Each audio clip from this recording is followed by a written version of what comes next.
Right, before we get started, I've had some complaints about the music being distracting in my last video. I think it was the Lomo one on Friday. My sincerest apologies to those people whose ears were offended. I had just uploaded the latest version of my editing suite that morning when I made that video, and Cyberlink have sort of rehashed and reworked the audio editing facilities. It sounded absolutely fine with quality sound systems, but if you're listening to that kind of thing through a mobile phone, you've just got the one speaker. And I'm afraid mobile phones do get things a little bit confused when they're trying to separate the tracks. Rest assured, I will get the hang of it eventually. And for those of you whose day was spoiled on Friday by the quality of that sound mixing, if you'd like to get in touch, I will arrange a full refund for you. Oh, hang on a minute.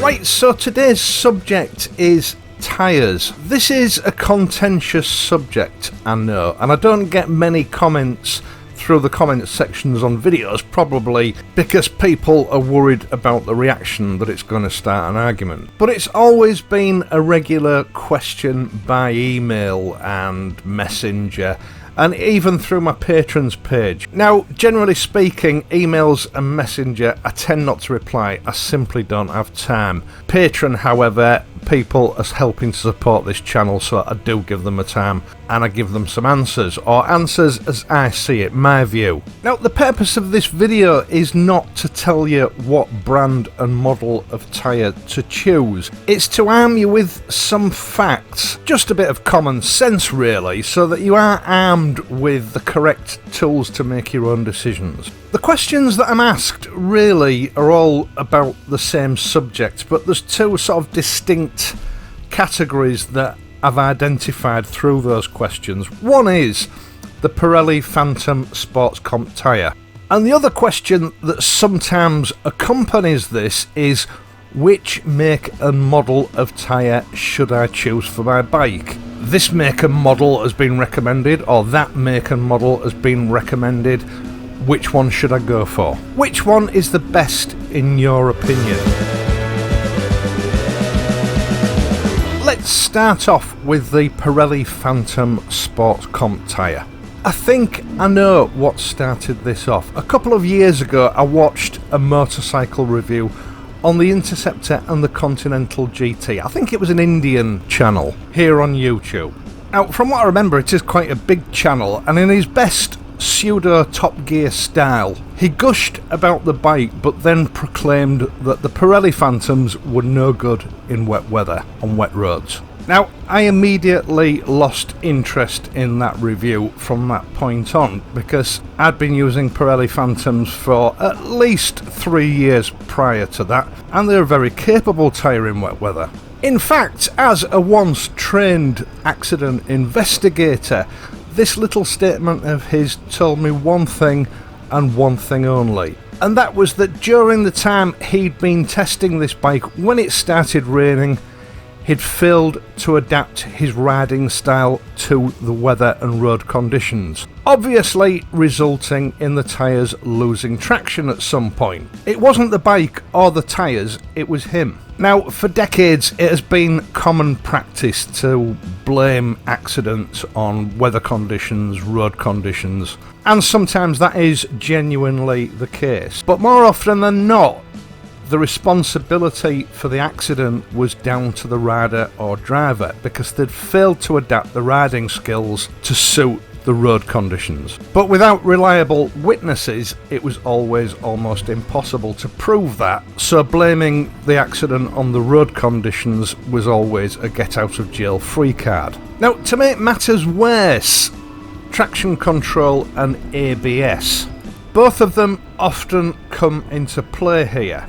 Something that I discussed last Wednesday in my video about the fountain pen. Before we had these riding aids, we would accelerate and brake with care, making sure that we kept within the capabilities of the machine and equipment we were riding.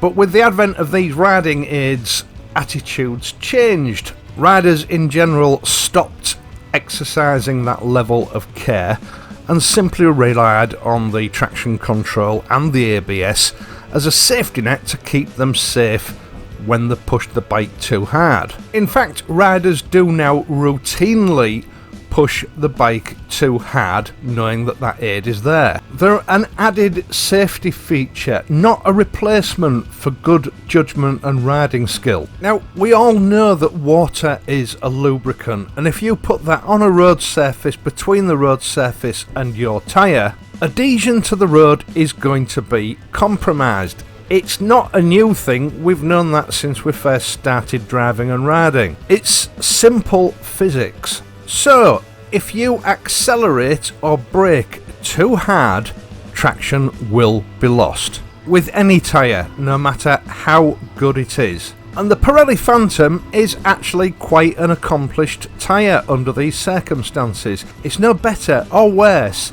than any other tyre that I've used, providing you have the skill set to deal with the ambient road conditions. Now, in the months that followed, I heard this same criticism of these tyres being echoed parrot fashion in other reviews.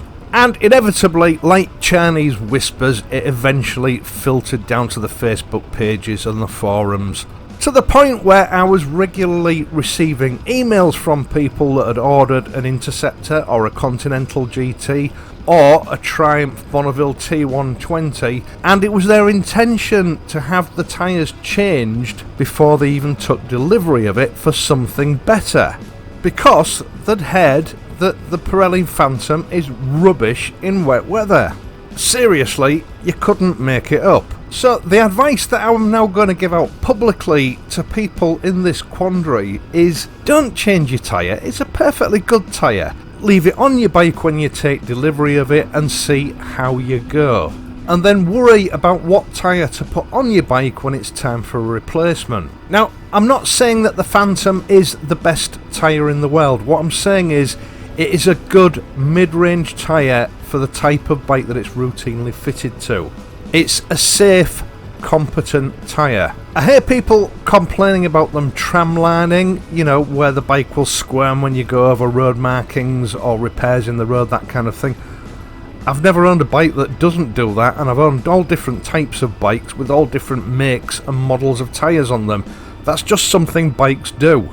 If you don't like it, get a car. Changing tyres isn't going to cure it, and if it does, it's only going to be temporary, I assure you. Now, one final thing before we move on. Something that you need to consider that people just seem to completely discount when they're in this position.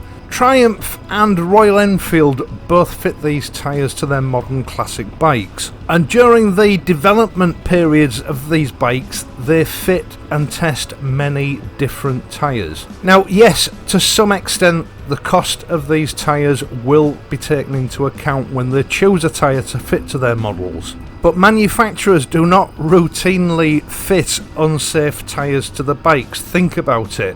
If a noticeable percentage of their customers after buying their bikes go out and kill themselves or have accidents, it's not going to do an awful lot for bike sales. It's not in their interest to fit poor quality tyres to the bikes as they come off the production line. There is a saying that a bad workman blames his tools, and I think where the Pirelli Phantom's concerned, there's never been a clearer case of that happening. Moving on.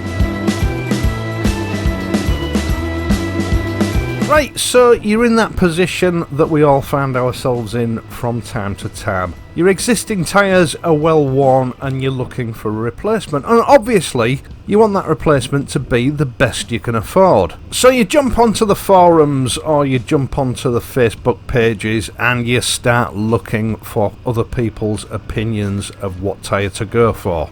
And you'll come across multiple examples of people extolling the supernatural capabilities of this new tyre that they've just put on the bike compared to the old tyre. And very often the new tyre in question is the Avon Road Rider, which, don't get me wrong, is a great tyre. And the person concerned is comparing it to his Pirelli Phantoms that were on his bike when he bought it. But there's always an elephant in the room that no one ever talks about. An elephant that is so painfully obvious, yet no one ever brings it up. The new Road Riders perform superbly compared to the Phantoms. The wet weather performance is vastly superior to the Pirelli Phantoms, and a lot of other people on the forum will agree. But they're comparing a brand new out-of-the-box tyre with an old tyre that's got 3, 4, 5, 6,000 miles on it. They're not the same thing. Of course there is going to be a huge difference. Now, I have Avon Road Riders fitted to the Bullet. I also have Phantoms fitted to 2 other bikes in various stages of wear. Now, I have spent some time comparing the Bullet's tyres with the Interceptor's tyres, both of which have very similar mileage on them. And I honestly cannot tell any discernible difference between the two. And that's hardly a surprise, because in both cases the manufacturers are competing against each other with that level and model of tyre. So the performance characteristics are going to be very similar. But the minute you fit a tyre to a bike and start using it, it starts to deteriorate. The rubber will start to harden up, which will compromise grip. And the cross-sectional profile of that tyre, which is normally rounded, will start to flatten off at the bottom, because whether we realise it or not, we spend most of our time going in a straight line. So it's the bottom of the tyre that gets the most wear. Now, manufacturers do take steps to try and combat this by changing the softness of the compound in certain areas of the tyre. But it's an imperfect science. It doesn't stop it completely. And as that flat spot starts to form on your tyre, the performance characteristics of that tyre will change. So comparing an old, well-worn tyre with a brand new out-of-the-box tyre is absolutely pointless. You're comparing old and worn with brand new. And performance characteristics can change remarkably in as little as 2,000 miles. Tramlining that simply wasn't an issue before suddenly presents itself and gets progressively worse.